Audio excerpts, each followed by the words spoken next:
దేవుడి నామానికి మహిమ కలిగిన గాక. చేరుకుడి వచ్చిన మీ అందరికీ యేసుక్రీస్తు పేరిట శుభాభినందనాలు తెలియజేస్తా ఉన్నాం.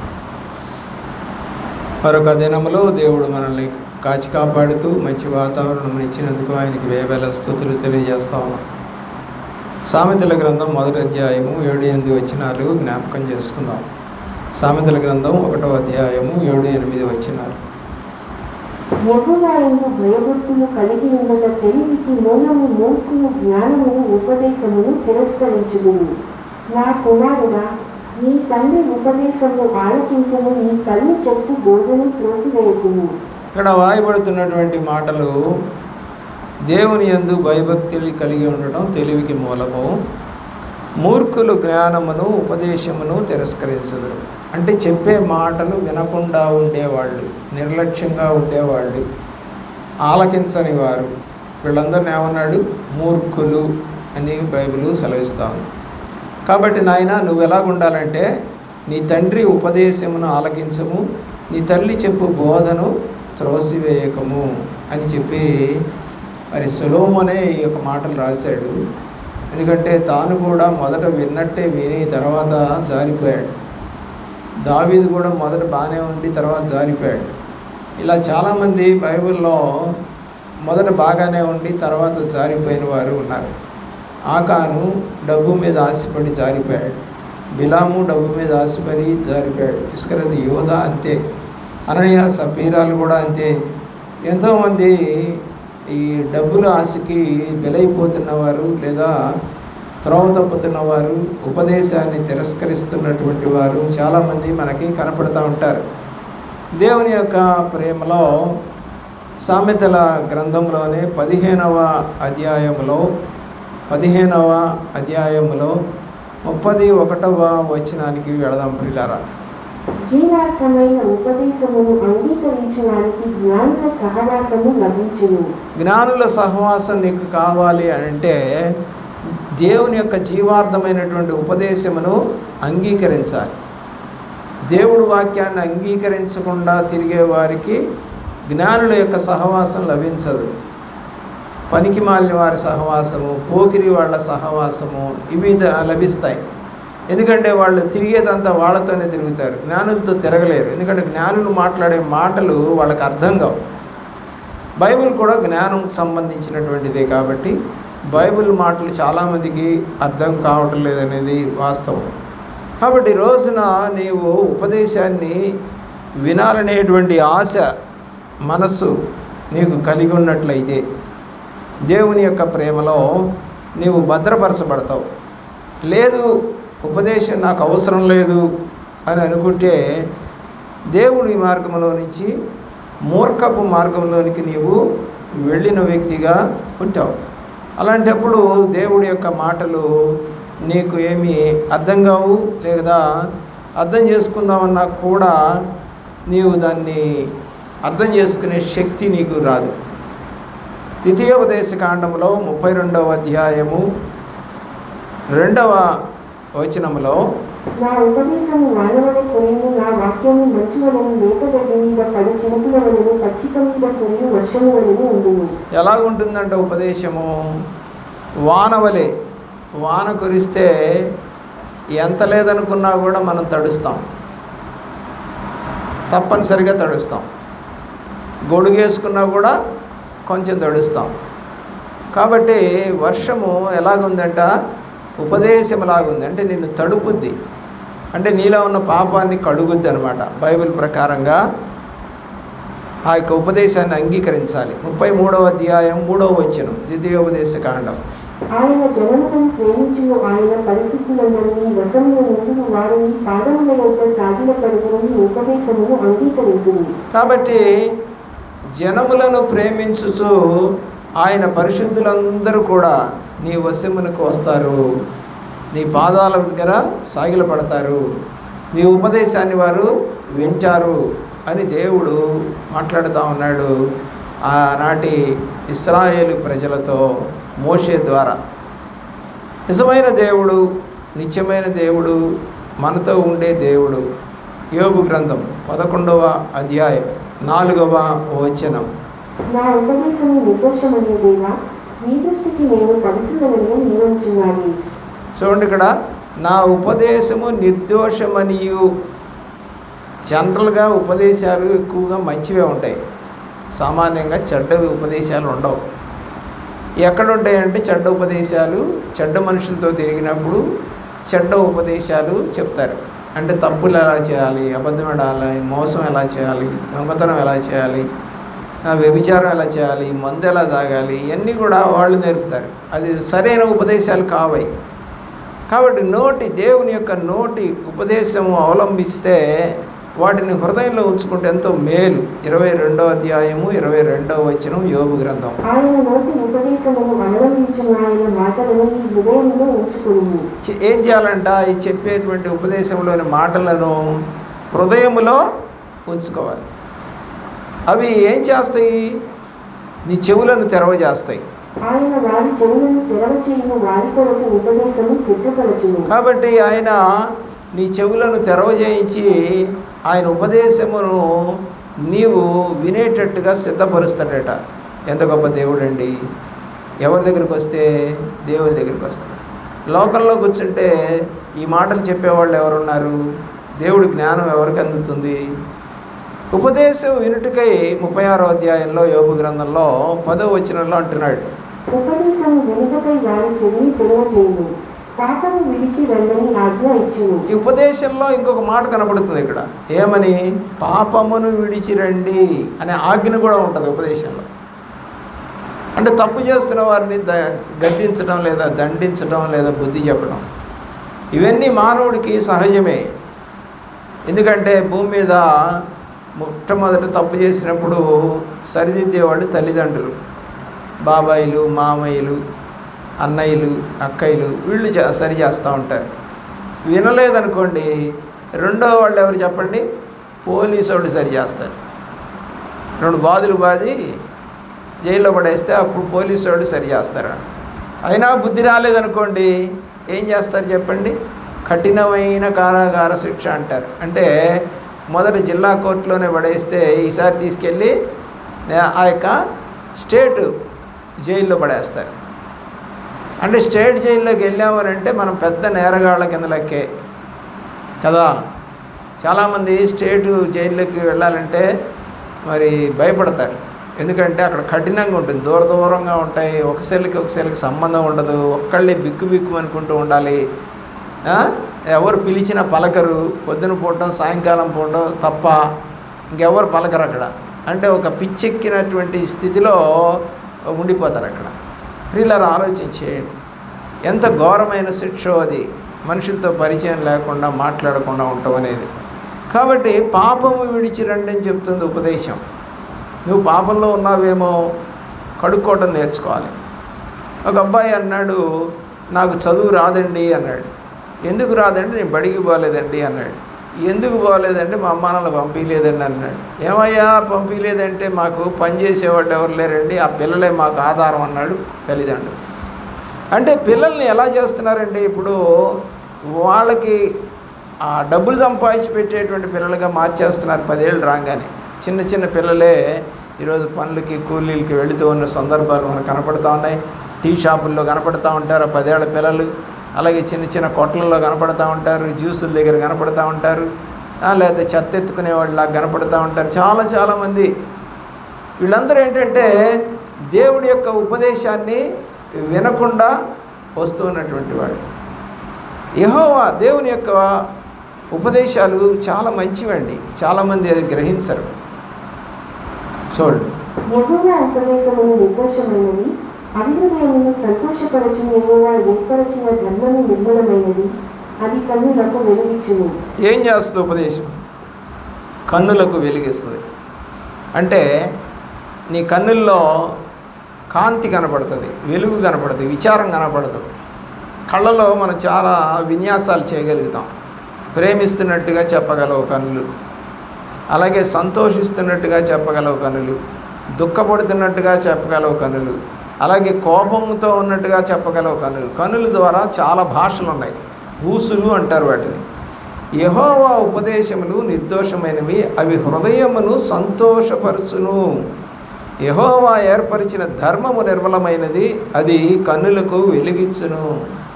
కాబట్టి ఆయన యొక్క ఉపదేశాన్ని వినటానికి మనము ఆశపడేవారిగా ఉండాలి. ఇంకొక మాట అంటాడు 25వ కీర్తనలో 5వ చరణంలో మనం చదివినటువంటి మాటను బట్టి దేవుని యొక్క ప్రేమలో ప్రియులరా, నన్ను నీ సత్యమును అనుసరింపజేసి నాకు ఉపదేశము చేయు. నీవే నా రక్షణకర్తమైన దేవుడని దినమెల్లా నీ కొరకు కనిపెట్టుచున్నాను. కాబట్టి ఇక్కడ ఏం చెప్తున్నానంటే, నాకు ఉపదేశం దయచేయి, సత్యం ఏంటో నేను తెలుసుకునేటట్టుగా.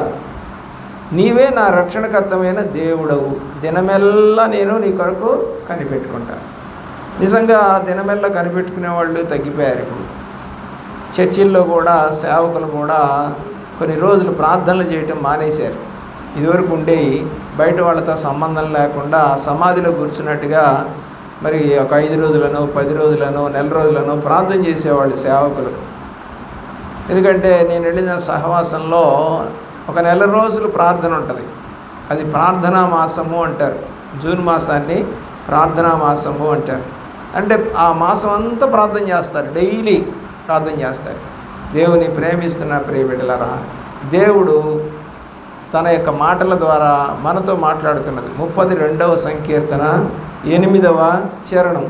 నీకు ఉపదేశం చేసేదని నీవు నడవవలసిన మార్గమును నీకు బోధించదని నీ మీద దృష్టి ఉంచి నీకు ఆలోచన చెప్పేదను. ఉపదేశం గనక మనం వింటే, ఆ ఉపదేశాన్ని గనక నమ్మితే మనం నడవలసిన మార్గాన్ని మనకు బోధిస్తుంది. అది రెండవది, ఆయన మీద దృష్టించి మంచి ఆలోచన కూడా మనకి చెప్తాడు. చెడ్డ ఆలోచనలు రానియడు. ఒకవేళ నీకు వచ్చినా అవి వద్దు అని చెప్తాడు. అదే ఉపదేశం అంటే దేవుని యొక్క ప్రేమలో. 119వ సంకీర్తన 29వ చరణం. కపటపు నడక నాకు దూరము చేయము, నీ ఉపదేశమును నాకు దయచేయము. కపటపు నడక లేకుండా ఉండాలంటే ఉపదేశం అనేది నువ్వు వినాలి. కాబట్టి ఇతను అడుగుతున్నాడు, ఉపదేశం నాకు దయచేయ. ఎలాగ నడుచుకోకుండా? కపటపు నడక నడుచుకోకుండా ఉండటానికి. కాబట్టి ఉపదేశం ఎన్ని రకాలుగా ఉపయోగపడుతుందో బైబిల్ మనకి తెలియజేస్తూ ఉంది. 119వ కీర్తనలోనే 40వ చరణం చూడండి. నీ ఉపదేశమును నాకు అధిక ప్రియమును, నీతిని బట్టి నన్ను బ్రతికింపు. కాబట్టి ఇక్కడ మనకు కనబడుతుంది ఏంటంటే, ఆ ఉపదేశంలో మనకి మంచిని నేర్పుతాయి. ప్రియంగా ఉండాలి. ప్రియము అంటే మంచిది లేదా ఇష్టము. నీతిని బట్టి నన్ను నడిపిస్తుంది, అది బతికిస్తుంది కూడా. నీతి ఎప్పుడు కూడా బతికుంటుంది. భూమి మీద చనిపోవచ్చు కానీ యేసుప్రభు వారు నీతిమంతుడు. భూమి మీద చనిపోయారు కానీ ఆయన పరలోకంలో తండ్రి వద్ద కుడిపార్శ్వమున కూర్చొని ఉన్నాడు. మన కోసం విజ్ఞాపన కూడా చేస్తూ ఉన్నాడని బైబిల్ సెలవిస్తామని. నీతిమంతులు భూమి మీద ఒకవేళ వర్ధిల్లకపోయినా దేవుని రాజ్యంలో వారు వర్ధిల్లుతారనేది బైబిల్ సత్యం. 119వ కీర్తనలోనే 45వ చరణం చూడండి. నేను నీ ఉపదేశములను వెతుకువాడని నిర్బంధములతో నడుచుకుందును. ఉపదేశాలను ఏం చేయాలంట? వెతుక్కోవాలంట. నిజమే, బైబిల్ చదివితే ఉపదేశం వస్తుంది. బైబిల్ చదవకుండా ఉపదేశం రావాలన్నా కుదరదు. చర్చికి వెళ్ళకుండా ఉపదేశం వినాలంటే కుదరదు. రేడియోలో వస్తున్నాయండి, యూట్యూబ్లో వస్తున్నాయండి, వాట్సాప్లో వస్తున్నాయండి, ఫేస్బుక్లో వస్తున్నాయి, ఇన్స్టాగ్రామ్లో వస్తూ ఉన్నాయి. అవి సరిపోతాయిలేండి వింటున్నాము అని అనేవాళ్ళు కూడా లేకపోలేదు ఇప్పుడు. కానీ దేవుడి సన్నిధికి వస్తున్నంత ఆనందము నిజంగా వాటిల్లో ఉండదనేది వాస్తవం. 56వ వచనం అదే చరణం చూడండి. నీ ఉపదేశమును అనుసరించి నడుచుకొనుచున్నాను, ఇదే నాకు వరముగా దయచేయబడి ఉన్నది. ఉపదేశం ఒక వరం అట. వినాలి అనే మనస్తత్వం, అనుసరించాలి అనే మనస్తత్వం, ఆచరించాలనే మనస్తత్వం. ఉపదేశమును ఇంకొకళ్ళకి చెప్పాలి, మళ్ళా విన్నదాన్ని ఇంకొకళ్ళకి చెప్పాలి. ఏమంటే అది ఏంటంట? వరముగా దయచేయబడి ఉన్నది. దేవుని యొక్క ప్రేమలో మనం ఎంత అనుకుంటామో అంత వెనక్కిపోతూ ఉంటామనేది వాస్తవం. ఎందుకు వెనక్కిపోతాం చెప్పండి? ఎందుకు వెనక్కి వెళ్ళాలి? అసలు దేవుడిలో ఉన్నటువంటి వారము ఆలోచన చేయవలసింది. 63వ చరణం కూడా చూడండి. నేను భయభక్తులు గలవారందరికీ నీ ఉపదేశములను అనుసరించే వారికి నేను చెలి కాడను. ఎవరెవరు స్నేహితులు అవుతారంట? చెలికాడు అంటే స్నేహితుడు. ఎవరంట? భయభక్తులు గలవారందరికీ. ఎవరెవరైతే భయభక్తి కలిగి ఉన్నారో వాళ్ళకు ఉపదేశాలు నచ్చుతాయి. లేదనుకో మాకు తెలిసిలే పోవయా అని అంటారు. ఎంత దుర్మార్గంగా మాట్లాడతారంటే అంత దుర్మార్గంగా మాట్లాడేస్తారు. కాబట్టి ఈ రోజున నీ జీవితంలో ఒకవేళ ఇలాంటి మనస్తత్వం నీకు ఉన్నట్లయితే, నువ్వు భయభక్తులు కలిగి ఉన్నట్లయితే, నువ్వు కనుక దేవుణ్ణి అనుసరిస్తూ ఉన్నట్లయితే, భయభక్తులు కలిగిన వారందరూ నీ ఉపదేశాన్ని వినడానికి ఇష్టపడతారు. 78వ చరణం. నేను నీ ఉపదేశములను ధ్యానించుచున్నాను, గర్విష్ఠులు నా మీద అబద్ధములాడినందుకు వారు సిగ్గుపడుదురు గాక. నేను మంచిగానే ప్రవర్తిస్తున్నాను, నీ ఉపదేశం విని దాని ప్రకారమే నడుస్తున్నాను, కానీ నన్ను ఇక్కడ ఉన్నటువంటి కొంతమంది గర్విష్ఠులు నా మీద అబద్ధములు ఆడుతూ ఉన్నారు. మీరు మంచి చెబుతుంటే వాళ్ళు ఏంటంటే నా మీద అబద్ధాలు ఆడుతూ ఉన్నారు. వారు సిగ్గుపడేటట్టుగా చేయయ్యా అని అడుగుతున్నాడు. 87వ వచనం కూడా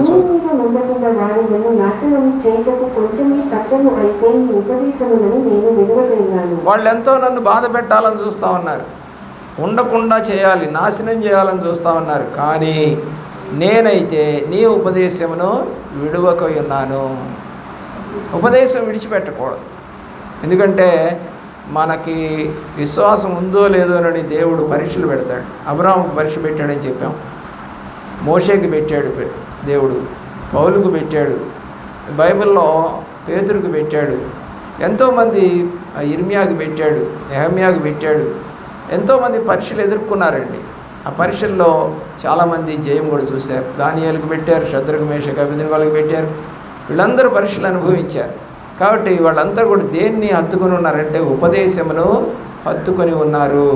93వ చరణం.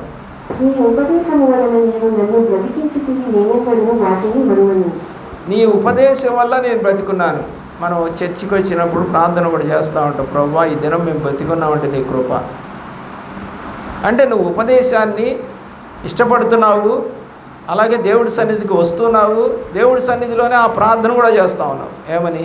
నీ కృపను బట్టి నన్ను బ్రతికించున్నావు. కాబట్టి నీ ఉపదేశం నేను వింటున్నాను, నన్ను బ్రతికిస్తూ ఉన్నందుకు నీకు స్తోత్రం ప్రభువా అని చెప్పాలి. ఉపదేశం ఎప్పుడు కూడా మర్చిపోకూడదండి. కడవరకు కూడా ఉపదేశాన్ని మనము అంగీకరించాలి. 94వ చరణం కూడా చూద్దామండి. వెతికేటువంటి వారుగా కూడా ఉండాలి. అంటే వాక్యం ఎక్కడ దొరుకుతుందా? ఈ రోజుల్లో ఇదివరకంటే వాక్యం దొరకాలంటే చర్చిస్కి వెళ్ళాలి, ఏదైనా కూటాలు పెడితేనే దొరికేది. మరి ఇప్పుడు వచ్చేసరికి మీకు అన్ని రకాల మాధ్యమాలు ఉన్నాయి, సోషల్ మీడియాస్ ఉన్నాయి, వాటిల్లో నుంచి మీకు సువార్త వినపడుతూ ఉంది. అలాగే సువార్త సభలు ఎక్కడో చోట ఎప్పుడు జరుగుతూనే ఉంటాయి. అలాగే చర్చిలో కూడా ఉపవాస ప్రార్థనలు ఉంటాయి, మరి కార్యక్రమాలు ఉంటాయి, వాటిల్లో కూడా వర్తమానాలు ఉంటాయి. అంటే ఉపదేశం ఉంటుంది, దాన్ని వినగలిగితే మంచిదే. కాబట్టి నీ ఉపదేశము వలన నీవు నన్ను బ్రతికించితివి. నేను మాత్రం మర్చిపోనయ్యా నిన్ను. నీ ఉపదేశాన్ని ఎప్పుడు కూడా నేను కాదన్ను, తిరస్కరించను, నిర్లక్ష్యము చేయను. 94వ. రక్షించుతుంది ఉపదేశము, నిన్ను రక్షిస్తుంది అనేది వాస్తవం. 100వ చరణం కూడా చూడండి.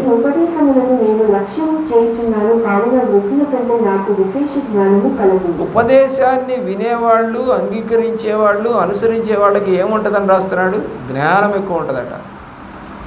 నిజమే, బైబిల్ చదివే వాళ్ళకి అనంతమైన జ్ఞానం. ఏంటో తెలుసా? ఆకాశ నక్షత్రముల పైగా ఉన్నటువంటి ఆకాశ మండలం మీద కూర్చున్నటువంటి యేసు ప్రభువుని చూడగలిగినంత జ్ఞానం వస్తుంది. స్టెఫన్ని రాళ్ళు తీసుకొని కొట్టి చంపుతున్నారు. ఏంటంటే ఆకాశంకి వెళ్ళి చూసి ఆకాశంలో దేవుడు కుడిపార్శ్వం మీద కూర్చొని ఉన్నాడు అని చెప్పినందుకు, ఎరా నీకు దేవుడు కనపడ్డా అని రాళ్ళు తీసుకొట్టి చంపారు అతను. కానీ అతను చెప్పింది నిజమే. అలాగే ఏషియా కూడా అదే చెప్పాడు. ఎక్కడ కూర్చొని ఉన్నాడంట? తండ్రి కుడిపార్శ్వం దగ్గర కూర్చొని ఆయన మన కొరకు విజ్ఞాపన చేస్తున్నాడు. కొరింథీ పత్రికలో పౌలు అదే మాట చెప్పాడు. చాలా పర్యాయాలు మనం చూస్తే దేవుడు తన తండ్రి వద్దకు వెళ్ళాడు. ఏమన్నాడు? లాస్ట్లో చనిపోయేటప్పుడు ఒక మాట అంటూ ఉన్నాడు, తండ్రి నా ఆత్మను నీకు అప్పగించుచున్నాను అన్నాడు. అంటే ఎక్కడికి వెళ్ళింది ఇప్పుడు ఆత్మ? తండ్రి దగ్గరికి వెళ్ళింది. కాబట్టి తండ్రి దగ్గర నుంచి వచ్చింది తండ్రి దగ్గరికి వెళ్తుందని ప్రసంగి గ్రంథం 12వ అధ్యాయంలో ఆత్మ ఎక్కడి నుంచి వచ్చిందో తిరిగి అక్కడికి వెళుతుంది అని చెప్పేసి బైబిల్ సెలవిస్తాం. ఈ మధ్యకాలంలో ఏం జరుగుతుంది? ఇక్కడికి వచ్చిన తర్వాత భూమి మీద కంటే ఉపదేశాన్ని మనము వినేవారిగా ఉండాలి. 104వ చరణం కూడా చూడండి. నీ ఉపదేశము వలన నాకు వివేకము కలిగెను, తప్పు మార్గములను నాకు అసహ్యములాయెను. ఉపదేశం వినేవాళ్ళకి తప్పు మార్గాలు అసహ్యంగా కనపడతాయి. అరే సినిమాకి వెళ్దాంరా, దేవుడు మాటలు వింటూ ఉపదేశం వింటూ సినిమాలు చూడటమా, సినిమా హాల్కి వెళ్ళి కూర్చోవటమా, అమ్మాయిలను ఏడిపించటమా, సిగరెట్లు తాగటమా, మందు తాగటమా, గుట్కాలు తినటమా, ఏమండి మోసం చేయటమా, అబద్ధం ఆడటమా, దొంగతనం చేయటమా, ఇవన్నీ. మరి ఇస్కరియోతు యూదా ఉపదేశం వింటానే ఉన్నాడు, కానీ ఎందుకండి మోసం చేశాడు. బిలాము వింటానే ఉన్నాడు, ఎందుకండి డబ్బు మీద ఆశపడ్డాడు. ఆకాను వింటానే ఉన్నాడు, ఎందుకండి ఆ యొక్క బంగారు నగల మీద ఆశపడ్డాడు. అలాగే గెహజీ ఎందుకండి. వీళ్ళందరూ ఉపదేశం వింటానే ఉన్నారు, కానీ వీళ్ళకి ఏం రాలేదంటే తప్పు మార్గముల్లో ప్రవేశించకూడదు, అది అసహ్యమైనది అనే మాట మాత్రం వాళ్ళకి గుర్తుకు రావట్లా. వెంటనే చేసేది చేయటమే. 110వ చరణం. నన్ను పట్టుకొనుటకై భక్తిహీనులు ఉరియొంటివి అయినను నీ ఉపదేశముల నుండి నేను తొలగి తిరుగుటలేదు. నన్ను ఎంతో పట్టుకోవాలని భక్తిహీనులు ప్రయత్నం చేస్తూ ఉన్నారు.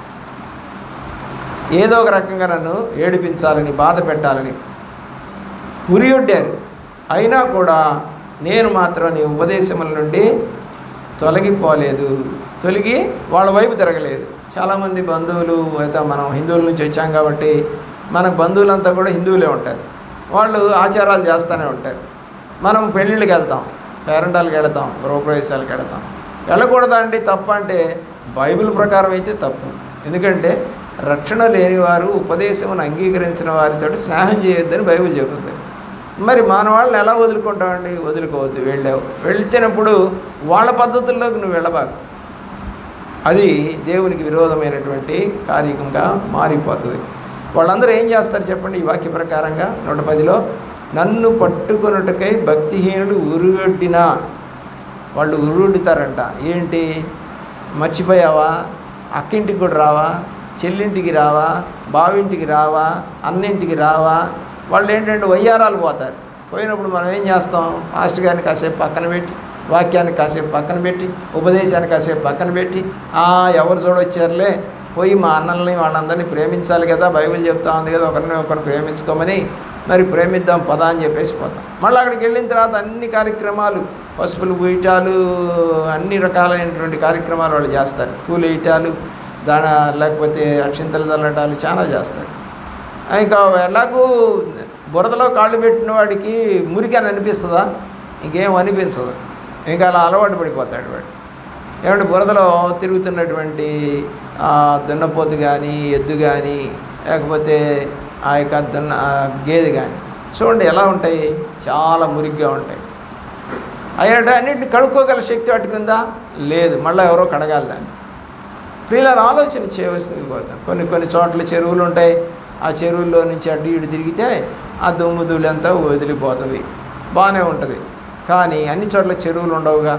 దేవుని ప్రేమిస్తున్న ప్రియ బిడ్డలారా ఆలోచించండి. కాబట్టి ఉపదేశం కూడా అన్ని చోట్ల నీకు వినపడదుగా. వినాలని ప్రయత్నం చేస్తే వారం రోజులు రోజుకు ఒక ఉపదేశం అన్న వింటున్నావా? టీవీలో చూస్తున్నావా? ఒక కొత్త పాట నేర్చుకుంటున్నావా నీ యొక్క సెల్ ఫోన్లోనే పెట్టుకొని? మరి మా దగ్గరకు వచ్చే లక్ష్మి వాళ్ళ తల్లిగారు 2 పాటలు పాడుతూ ఉంది. ఎలా వచ్చినాయమ్మా అంటే ఆమె యూట్యూబ్లో విని నేర్చుకుందంట. ఆమెకు చదువు రాదు, ఆమెకు చదువు లేదు. ఇక్కడ అల్పుడునైనటువంటి నన్ను, నిరాకరింపబడిన వాడినైనటువంటి నన్ను, నీ ఉపదేశమును మాత్రం నేను మర్చిపోవట్లేదు. అడుక్కునేవాడు వాక్యం చదవకూడదా? భేదవాళ్ళు ప్రార్థన చేసుకోకూడదా? ఉపదేశాన్ని అంగీకరించి నడవకూడదా? నడవచ్చు. కానీ కొందరు మాత్రం మేము ఎక్కడ కుదురుద్దులయ్యా, మేము భేదవాళ్ళు అయితే బైబిల్ చదవకూడదని రాసిందా బైబిల్లో? లేదు కదా. ప్రార్థన చేయకూడదని లేదు కదా. పరిచర్య చేయకూడదని లేదు కదా. 84 సంవత్సరాల అన్న అనేటువంటి స్త్రీ మందిరము విడవకుండా ప్రార్థన చేస్తున్నట్టుగా, ఉపవాస ప్రార్థన చేస్తున్నట్టుగా బైబిల్లో లూకాసు వార్త 2వ అధ్యాయంలో రాయబడింది. దేవుని ప్రేమిస్తున్న ప్రియ బిడ్డలారా ఆలోచన చేయండి. పరిచర్య చెయ్యాలి అనే మనసు నీకుంటే దానంతట అదే అవకాశము దొరుకుతుంది. మానేయాలనుకున్నా కూడా చాలా సాకులు చెప్పచ్చు. ఉపదేశం వింటానే ఉంటాం, యథార్థంగా మాత్రం నడవం. 34వ చరణం. నీ ఉపదేశములను నేను అనుసరించినట్లు మనుషుల బలాత్కారము నుండి నన్ను విమోచించుము. వినకుండా, చర్చికి వెళ్ళనీయకుండా, వాక్యం విననీయకుండా నిన్ను కొంతమంది బలవంతం చేస్తారు. ఏం పోతావులే, ఇవాళ మాతో ఉండొచ్చు కదా, ఒక్కరోజు పోకపోతే ఏమైంది, మరి మీరు వాళ్ళని కూడా నువ్వు అనొచ్చు కదా, ఈ ఒక్కరోజు మీరు చర్చికి రండి అని పిలుచుకురావచ్చుగా వాళ్ళతో ఉండే బదులు. నువ్వు అలా కానీ నువ్వు వాళ్ళకి లొంగిపోతావు, అదే తప్పు. ఉపదేశం వింటూ కూడా నీవు ఇతరులకు లొంగకూడదు. నీ ఉపదేశములను నేను అనుసరించినట్లు మనుషుల బలాత్కారము నుండి నన్ను విమోచించుము. వాళ్ళు పోనీకుండా చేస్తా ఉన్నారు. ఆ బలాత్కారము పద్ధతుల నుంచి నన్ను విమోచించమని బతిలాడుకుంటున్నాడు దేవుని యొక్క ప్రేమలో. 141వ చరణం. నేను మాత్రం నీ యొక్క ఉపదేశాలని మరిచిపోను. అవి ఎలాగున్నాయంట నాకు అంటున్నాడు దావీదు.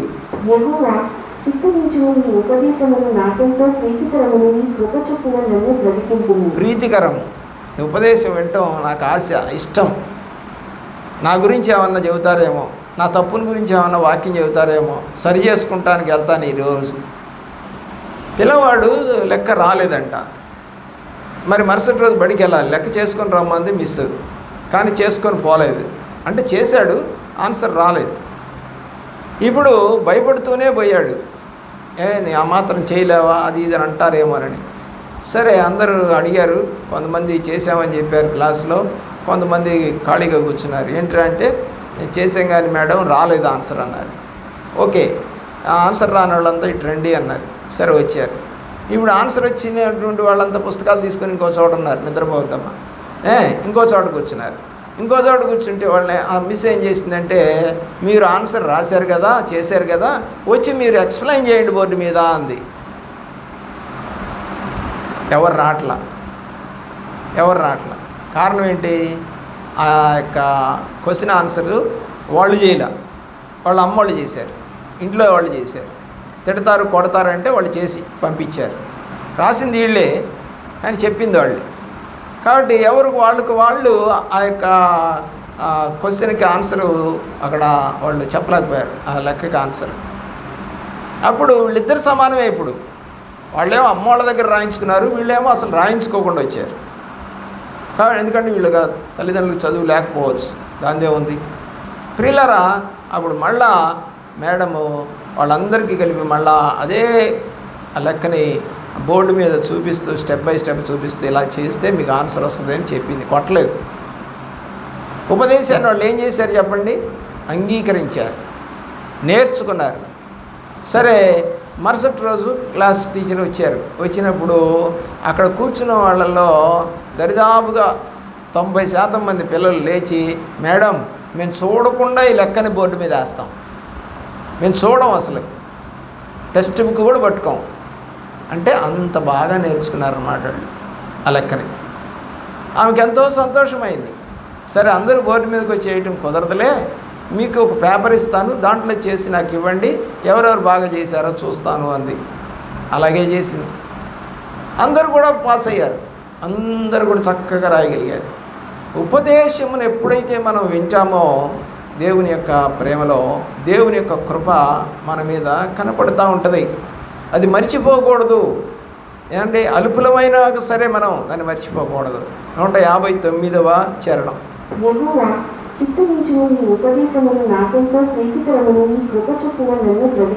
కాబట్టి ఉపదేశం నిన్ను బ్రతికిస్తుంది. చనిపోయేవాడికి కూడా, నేను హిందూగా ఉన్న రోజుల్లో చనిపోయిన వాళ్ళని శ్మశానానికి తీసుకెళ్తారు. ఎక్కడ తీసుకెళ్తారండి చెప్తాను. ఉపదేశమును నీవు అంగీకరించే వ్యక్తిగా ఉన్నావా లేదా? 168వ చరణం.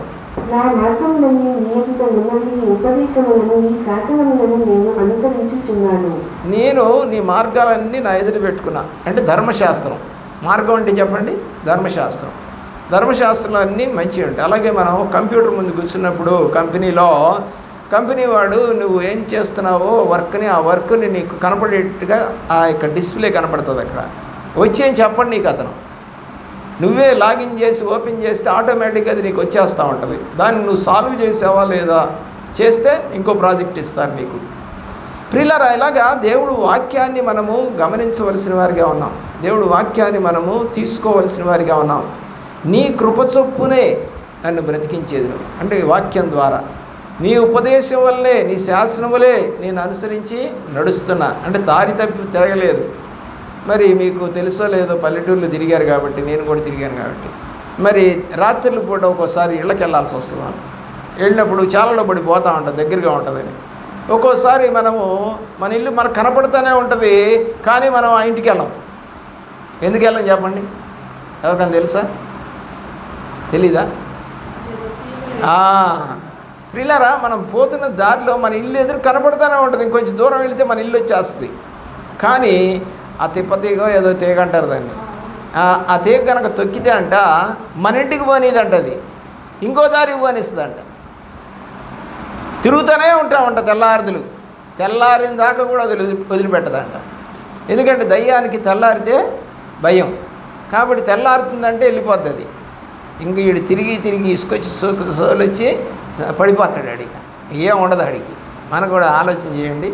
ఎప్పుడో కొన్నిసార్లు మనం చేసి ఇసుకు పుట్టేసేసి వదిలేస్తాం, కానీ సాధించేంత వరకు కూడా దాన్ని వదిలిపెట్టదండి. వదిలిపెడితే, మన ప్రార్థన వదిలిపెడితే ఎలా ఉంటుంది? అలాగే ఉంటుంది జీవితం కూడా. అలా ఉండకూడదు. 173వ చరణం. నేను నీ ఉపదేశములను కోరుకుని ఉన్నాను, నీ చెయ్యి నాకు సహాయమును గాక. ఉపదేశం వినే వాళ్ళకి దేవుడి యొక్క చెయ్యి సహాయంగా వస్తుంది. ఆయన పట్టుకుంటాడు. పేతురు నీళ్ళ మీద నడిచి నేను కూడా వస్తానంటే రమ్మన్నాడు, బయలుదేరాడు, వచ్చేసాడు. ఇంకెంత దూరం లేదు, ఆయన చేయి పట్టుకునే అంత దూరంలో ఉన్నాడు పడవలో. ఉండగానే అక్కడ రాగానే పడిపోతున్నాడు, నీళ్ళలో మునిగిపోతాడు. ఏంటంటే గాలిని చూసి అతను మునిగిపోసాగిను అని రాసి ఉంది అక్కడ. దేవుని ప్రేమించిన పిల్లారా, అప్పుడు దేవుడు వెంటనే మునిగిపోకముందే ఆ చెయ్యి పైకెత్తాడుగా పేతురు. ఆ చెయ్యి పట్టుకొని లాగుతూ అంటాడు, అల్ప విశ్వాసి అన్నాడు. ఎందుకు మునిగిపోయాడు? సముద్రం అంటే లోకంలో ఎందుకు మునిగిపోతాం? దేవుణ్ణి చూస్తూ కూడా పక్కన మనం కనుక చూసినట్లయితే, దేవుడి దగ్గరకు వచ్చి పక్క చూపులు చూస్తే మనం కూడా దేవుడు ఉపదేశం ఏంటో మనకు అర్థం కాదండి. ఆయన ఏం చెబుతున్నాడో అర్థం కాదు, ఎందుకు చెప్పాడో ఆ వాక్యం మనకు అర్థం కాదు. చాలామంది చదువుతారు కానీ అర్థాలు తెలియకుండానే చదువుతూ ఉంటారు. 173వ చరణం. నేను నీ ఉపదేశములను కోరుకుని ఉన్నాను, నీ చెయ్యి నాకు సహాయమును గాక. ఎలా వస్తుందంటే సహాయంగా వస్తుంది. కాబట్టి జ్ఞానమును ఉపదేశాన్ని అభ్యసించుటకు మనకి మంచి దేవుడు మన పక్షాన ఉన్నాడు. ప్రియులరా, జ్ఞానమును ఉపదేశమును అభ్యసించుటకు, వివేక సల్లాపములను గ్రహించుటకు. సామెతల గ్రంథం 1-2లో ఈ మాటలన్నీ కనపడతా ఉన్నాయి. మనకు ఎక్కువగా కీర్తనలు సామెతల గ్రంథంలో ఉపదేశం గురించి కనపడుతుంది. మిగతా చోట్ల లేదా అంటే ఉంది. మొత్తం 83 పర్యాయాలు ఉపదేశం గురించి రాయబడింది బైబిల్లో. దేవుని యొక్క ప్రేమలో జ్ఞాపకం చేసుకోవాల్సిందిగా కోరుతా ఉన్నాం. మనం చదువుకున్నటువంటి మాట ప్రకారంగా 3వ చరణం కూడా 3వ వచనం చదువుదాం. 1-3. నీతి న్యాయ యథార్థతలను అనుసరించుటకు బుద్ధి కుశలత ఇచ్చి ఉపదేశము నొందుటకును. దేవుని యొక్క ప్రేమలో ఉపదేశము డబ్బులిచ్చేన కొనుక్కోవాలంట. బుద్ధి జ్ఞాన సర్వసంపదలు డబ్బులిచ్చేన కొనుక్కోవాలంట. అందుకనే మన వాళ్ళంతా ట్యూషన్లు పెట్టించి పిల్లలకి ట్రైనింగ్లు ఇప్పించి జ్ఞానం సంపాదించి ఉద్యోగాలు సంపాదించుకోవడానికి ప్రయత్నాలు చేస్తూ ఉంటారు. మంచిది. దేవుని యొక్క ప్రేమలో 7వ చరణం 7వ వచనం కూడా చూద్దాం. యెహోవా యందు భయభక్తులు కలిగి ఉండుట తెలివికి మూలము, మూర్ఖులు జ్ఞానమును ఉపదేశమును తిరస్కరించుదురు. కాబట్టి మనము దేవుని యొక్క మాటలు వినేవాళ్ళంగా ఉంటే మనం మూర్ఖులము కాకుండా ఉంటాము. అలాగే 1వ అధ్యాయంలోనే 23వ వచనం చూద్దాం ప్రియులారా. 23వ వచనం. నా గద్దింపు విని తెలుగుని ఆలకించుని, నా ఆత్మను నీ మీద కుమ్మరించుదును, నా ఉపదేశమును నీకు తెలుపుదును. ఇక్కడ ఇంకొక మాట మనకు కనపడతా ఉంది. ఉపదేశము వింటూ ఉన్న వాళ్ళ మీదకి ఆత్మ కూడా వస్తుందట. దానికి ఉదాహరణ మీకు కొర్నేలి 10వ అధ్యాయం అపోస్తుల కార్యగ్రంథంలో పేతురు మాటలు వింటున్నటువంటి వాళ్ళ మీదకి ఏమొచ్చిందంట? పరిశుద్ధాత్మ వచ్చిందంట. అలాగే 1:14 అపోస్తుల కార్యగ్రంథంలో కలిసి కూడి 120 మందికి పైగా ప్రార్థన చేస్తూ ఉంటే వారి మీదకి పరిశుద్ధాత్మ వచ్చిందంట. ఇక్కడ రాయబడుతుంది, ఆత్మను మీ మీద కుమ్మరింతును. ఉపదేశాన్ని గట్టిగా పట్టుకోవాలండి. ఎప్పుడైతే పట్టుకోమో మనల్ని అది సురక్షితంగా ఉంచదు. మన ఇష్టానుసారంగా నడిస్తే సురక్షితంగా ఉన్నాం. నా ఉపదేశము అంగీకరించు వారు సురక్షితముగా నివసించును, వారు తీరు వచ్చిన భయము లేక నెమ్మదిగా ఉండును. ఉపదేశం అంగీకరిస్తే సురక్షితంగా ఉండటం అనేది ఖాయమండి. ఏమంటే మరి మనుషులు ఇబ్బంది పెడుతున్నారు కదా, కానీ నువ్వు ఉపదేశాన్ని వింటూ నీతిగా నడుస్తున్నటువంటి వ్యక్తివి కాబట్టి దేవుడు నిన్ను తన రాజ్యంలో నీకు స్తంభముగా నిన్ను తయారు చేసి రెడీగా ఉంచుతున్నాడు. ఆయన ఇల్లు కూడా రెడీ చేశాడని బైబిల్లో మనకి కనబడతా ఉంది. దేవుని యొక్క ప్రేమలో 3వ అధ్యాయము 1వ వచనం, నా కుమారుడా, నా ఉపదేశమును మరువకుము, నా ఆజ్ఞలను హృదయపూర్వకముగా గైకొనుము. ఇంకొక మాట ఎక్స్ట్రా ఏం చెప్పాడంటే హృదయపూర్వకంగా కనుక ఏదో విన్నాంలే అన్నట్టుగా ఉండబాకండి. వాక్యమును ఏదో విన్నాం, ఆ ఉపదేశం వింటే ఏమవుద్దంట, మూర్ఖంగా ప్రవర్తించాం, న్యాయంగా ప్రవర్తిస్తాం, మన కాపుదల, మనల్ని రక్షిస్తాడు, మన ప్రాణానికి విడుదల, ఆయన రాజ్యానికి వారసత్వం, ఇవన్నీ చాలా చాలా బైబిల్లో రాయబడింది. 4వ అధ్యాయము 13వ వచనం కూడా చదువుదాం. ఉపదేశమును విడిచిపెట్టక దాని గట్టిగా పట్టుకొనుము, అది నీకు జీవము గనుక దాని పొంది ఉండుము. ఉపదేశంలో ఏముందంట, జీవం ఉందంట. అంటే బతికించేది అది. నీ వాక్యమే నన్ను బ్రతికిస్తుంది. వాక్యంలో ఉపదేశములో జీవము, ఇవి మనకి కావాలి. ఆ జీవము నీకు బిడ్డలకు కూడా అవసరమై ఉన్నది. 5వ వచనం, 5వ అధ్యాయం 7వ వచనం. కుమారులారా, నా మాట ఆలకింపుడి, నేను చెప్పు ఉపదేశము నుండి తొలగకుడి. ఉపదేశం నుండి తొలగిపోకూడదు. ఏదో చెప్పారండి, ఏదో విన్నామండి, మర్చిపోయామండి అనకూడదు. తొలగిపోవటం అంటే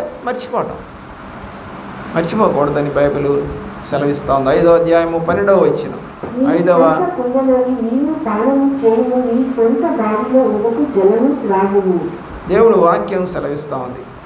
ఏమండి, అయ్యో, ఉపదేశము నేనెట్లు త్రోసివేసితిని, నా హృదయము గద్దింపు నెట్లు తృణీకరించెను. ఏంటంటే ఉపదేశాన్ని ఏం చేశారంట, త్రోసేశారు. ఆయన అంతే చెబుతాడులేండి. ఆయన చెప్పడం ఏంటంటే బైబిలేగా చెబుతుంది. అది పాస్టర్దే ఉందండి. పాస్టర్ బైబిల్లో ఉన్న వాక్యాన్ని చెబుతున్నాడు అంతే. పాస్టర్ గారిని ఎందుకు ఆయాస పెట్టుకుంటావు పాస్టర్ గారి మీద నువ్వు? కాబట్టి అది పాస్టర్ గారి మాటలు కావు, దేవుని మాటలు. అంటే దేవుడి మాటలను నీకు తిరస్కరిస్తున్నావు. బైబిల్ అయితే సెలవిస్తూ ఉంది, నేనెట్లు త్రోసివేస్తిని, నా హృదయం గద్దింపునెట్లు తృణీకరించిన. గద్దింపుని వింటలేదంట హృదయం. ఉపదేశంలో గద్దింపు ఉంటుందండి తప్పనిసరిగా. ఏ తల్లిదండ్రులైనా సరే వాళ్ళ పిల్లల్ని గద్దించకుండా పెంచారేమో అడగండి చూద్దాం. ఏదో ఒక సందర్భంలో గద్దించకుండా ఉన్నాం. భార్యనైనా భర్తనైనా, భర్త భార్య అయినా, బంధువులైనా, స్నేహితులైనా, ఇరుగు పొరుగు వారైనా, చివరికి పనివాళ్ళైనా, కూలోళ్ళైనా, ఎవరినైనా సరే మనం గద్దించకుండా ఉండం. అందుకని దేవుడు వాక్యం మనతో మాట్లాడుతున్న 6వ అధ్యాయము 23వ వచనం. ఆజ్ఞాదీపముగాను ఉపదేశము వెలుగుగాను ఉండును, శిక్షార్థమైన గద్దింపులు జీవమార్గములు. గద్దింపు ఎప్పుడు కూడా, శిక్షార్థమైన గద్దింపులు ఎప్పుడు కూడా జీవాన్ని తీసుకెళ్తాయి, పాడు చేయడానికి కాదు, పడేయడానికి కాదు, అలాగే నశింపజేయడానికి కాదు. ఉపదేశం ఎప్పుడు కూడా నిన్ను మంచిగా ప్రవర్తింపజేయడానికి ఒక జీవ మార్గాన్ని ఏర్పాటు చేస్తుంది. అలాంటి జీవ మార్గం నీకు కూడా దేవుడు దయచేయను గాక. మోకరించండి, ప్రార్థన చేసుకుందాం.